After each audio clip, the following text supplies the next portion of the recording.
જસદણના મોટા દડવા ગામે ભવ્ય કથાનું આયોજન કરાયું। ભવ્યાતિ ભવ્ય આયોજને તડામાર તૈયારીઓ શરૂ। સમસ્ત શિવ મહાપુરાણ વક્તા ગૌરી બાપુ રસપાન ગીરી બાપુ રસપાન કરાવશે। હજારોની સંખ્યામાં ભક્તો કથા શ્રવણ કરવા ઉમટી પડશે। આયુર્વેદ કાર્યક્રમ 8 તારીખનો, પછી 10 તારીખે આપણે જસદણથી આપણે શું નામ આપણે ના 10 તારીખનો આપણે ઓલો કાર્યક્રમ જે આપણો છે।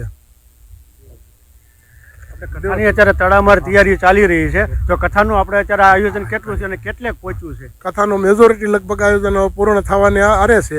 હવે હજી 2 દિવસ અમારી પાસે છે, એટલે અમે એવું અમને અંદાજ છે જે કામ હાલી રહ્યું છે એ પ્રમાણે કે લગભગ કોઈ પણ બાબતે ઓલું નહીં થાય તો આરામથી બધું કામ પૂરું થાય। સાધુ સંતો પણ પધારે છે, એ શું કહે છે? આપણા સૌરાષ્ટ્રના લગભગ એમ કે તમામ સંતો અને અમે આમંત્રણ આપ્યા છે, એમાંથી ઘણા સંતો હાજરી આપી શકે એમ છે।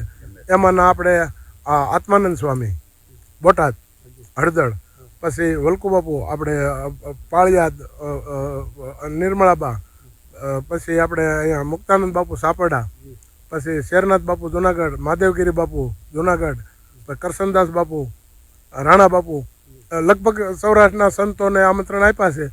અને એમાંના ઘણા ખરા સંતો લગભગ 12 તારીખે સંત સભા રાખેલ છે અમારે નજીક રાજપીપળા જગ્યા માનશ્રી ઘનશ્યામદાસ બાપુ, પછી સત્તાપર ત્રિભુવનદાસ બાપુ, આ બધા સંતોને અમે ખાસ એમ કે આપ ગમે ત્યારે પધારો, પણ જો 12 તારીખે સંત સભામાં પધારો તો સંતોનો એક કાર્યક્રમ રાખ્યો 4 થી 7, જેને કારણે એમ કે બધાને અત્યારે નગરજનોને બધા તમામ જે કથાના શ્રોતાઓને આ સંતોનો પણ લાભ મળે।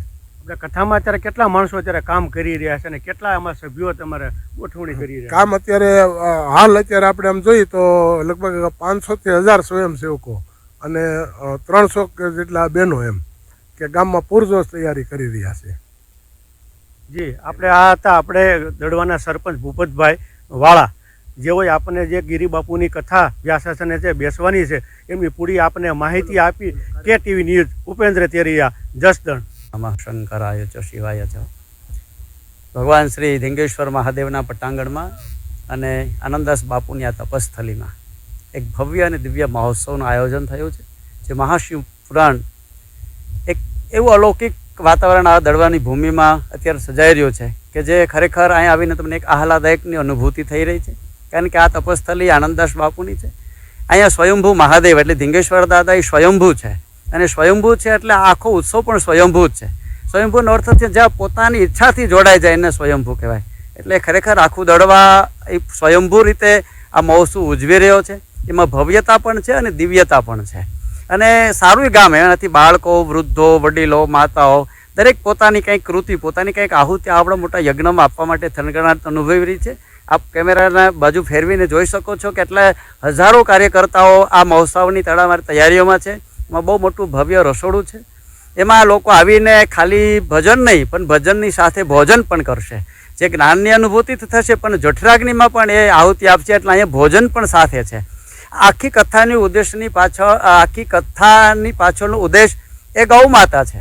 જ્યારે શાસ્ત્રોએ કીધું છે ગાવો વિશ્વસ્ય માતરમ, ગાય એ વિશ્વની માતા છે, અને એની ચિંતા દડવાના યુવાનો, ગ્રામજનો કરી રહ્યા છે। ત્યારે આ આખી કથા એ ગૌશાળાના લાભાર્થે છે, જ્યાં 200 થી વધારે ગાયોનો નિભાવ થઈ રહ્યો છે। અહીંયા લૂલી લંગડી, બીમાર, વૃદ્ધ, અપંગ અને જે લોકો પોતાને ઘરેથી કાઢી મૂકે છે, એ આ ગૌશાળાના એક ટ્રસ્ટ, એની સમિતિ અને સમસ્ત ગામ એ સરસ મજાની ગાયોની સેવા કરી રહ્યા છે। એટલે આ કથા એ લોકોને ઉદ્દેશ માટે છે, જે લોકોને કંઈક પ્રેરણા મળે। માત્ર ભક્તિ પૂરતી વાત નથી કે ખાલી જ્ઞાન પૂરતી નહીં, સાથે સમાજનો ઉત્કૃષ્ટ વિકાસ કેવી રીતે થાય। જેમ કે હમણાં મારા પૂર્વ વક્તા એટલે કે દડવા ગામના સરપંચ શ્રી ભૂપતભાઈ વાળાએ બહુ સરસ વાત કરી કે કથા તો છે જ, પણ કથાની સાથે સમાજને ઉત્કૃષ્ટ, સમાજને લાગે વળગે તો શું છે? તો કે ગુજરાત રાજ્યના મહામહિમ આચાર્ય દેવવ્રતજી પધારી રહ્યા છે, જે પ્રાકૃતિક ખેતી ઉપર આપણને કંઈક સારું જ્ઞાન આપશે।